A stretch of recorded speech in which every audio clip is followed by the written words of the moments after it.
لا أقسم بيوم القيامة ولا أقسم بالنفس اللوامة أيحسب الإنسان أن لن نجمع عظامه بلى قادرين على أن نسوي بنانه بل يريد الإنسان ليفجر أمامه يسأل أيان يوم القيامة فإذا برق البصر وخسف القمر وجمع الشمس والقمر يقول الإنسان يومئذ أين المفر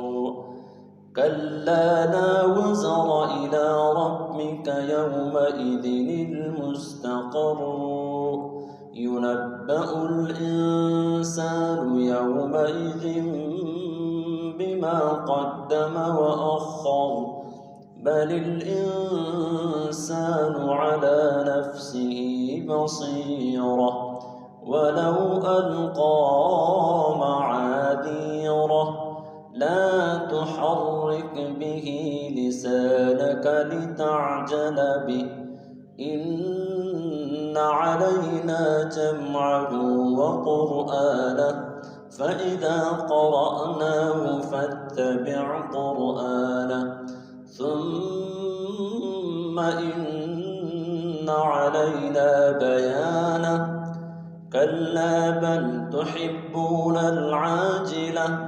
وتذرون الآخرة وجوه يومئذ ناظرة إلى ربها ناظرة ووجوه يومئذ باسرة تظن أن يفعل بها فاقرة كلا إذا بلغت التراقي وقيل من راق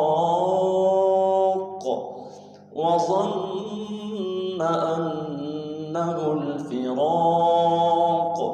والتفت الساق بالساق إلى ربك يومئذ المساق